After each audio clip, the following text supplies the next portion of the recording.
Good morning everyone, কেমন আছো তোমরা? আশা করি তোমরা ভালো আছো। আমি ভালো আছি আমার মতন। তো আজকে আমি ব্লগটা শুরু করছি, ছোট্ট একটা ব্লগ। আশা করি তোমাদের সবার ভালো লাগবে, তাই তোমরা পুরো ভিডিওটা দেখো, স্কিপ না করে, আর আমার সঙ্গে থেকো, পাশে থেকো। আর এই দেখো সকালের দৃশ্যটা শুধু তোমাদের জন্য আমি তুলে রেখেছি, তো কত ভালো লাগছে না? তো চলো বেশি কথা না বলে আজকের দিনটা আমি শুরু করে দিই। আর তোমরা আমাকে এইভাবে সাপোর্ট করতে থাকো।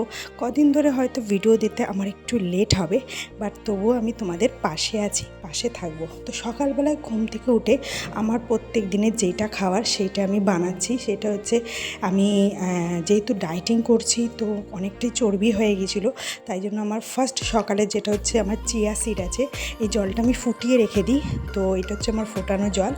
আর আমি এখন একটু চিয়া সিড ভেজাবো, 1 চামচ ভিজিয়ে আমি মোটামুটি 20-25 মিনিট ভিজিয়ে রাখলে চিয়া সিড ফুলে যায়।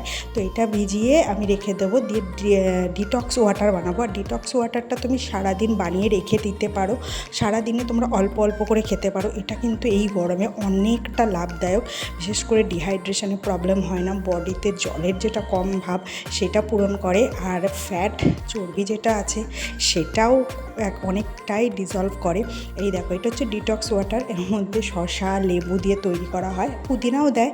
আমি যেহেতু পুদিনা পছন্দ করি না, তাই এটা আমি স্কিপ করে দিই। তো এইটা আমি এখন খেয়ে নেব, দিয়ে এবার আমার আর কোনো খাবার নেই, তারপরে আমি কাজ করব। আর এটা সত্যি সারাদিন খেলে শরীরে অনেকটাই এনার্জি পাওয়া যায়, আর বিশেষ করে না গরম ভাবটা কম লাগে।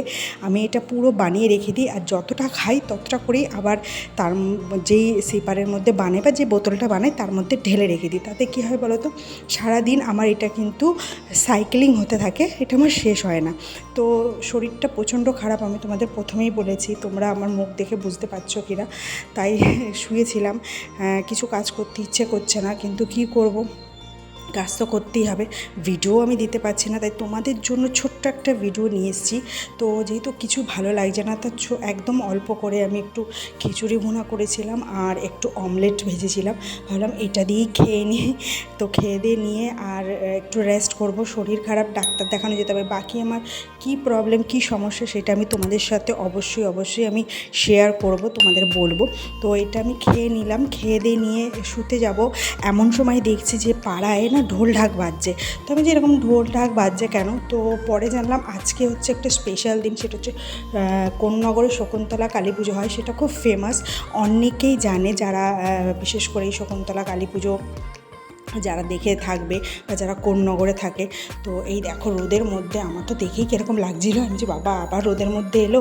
তো এরা আসলো আমাদের বাড়িতেই, আবার যেরকম শীতলা পুজোয় যেরকম কুলো নিয়ে আসে সেরকমই নিয়ে এসেছিলো।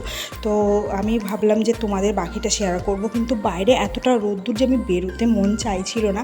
আমি যতটা পেরেছি উপর দিয়ে দেখাচ্ছি। হ্যাঁ, মেন কথা হচ্ছে ভাবছি যে তোমাদের সাথে শকুন্তলা কালী পুজোর ছোট্ট একটা সিনেমাটিক তোমাদের সাথে শেয়ার করি।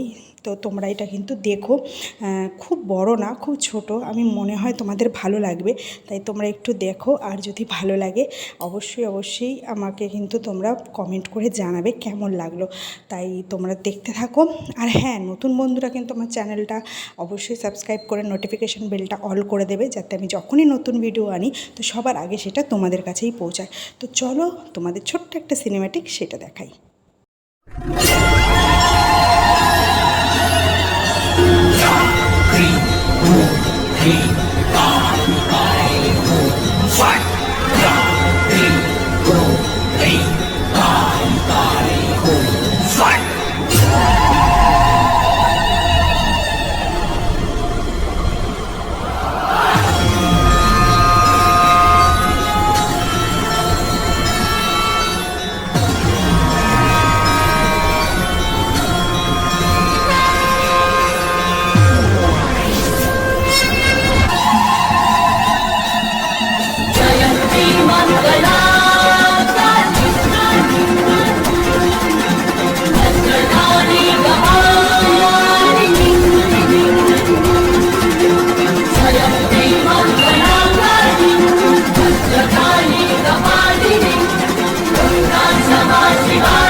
হায় মা, কেমন লাগলো তোমাদের? আশা করি তোমাদের ভালো লাগলো। তো বিকেলবেলার দিকে ছাদে এলাম একটু সময় কাটানোর জন্য। তো ভিডিওটা তোমাদের কেমন লাগলো আমাকে কিন্তু জানিও। ভিডিওটা ভালো লাগলে লাইক কমেন্ট শেয়ার করো, আর এইভাবে আমার পাশে থেকো, সাথে থেকো। দেখা হবে আবার পরে। টাটা।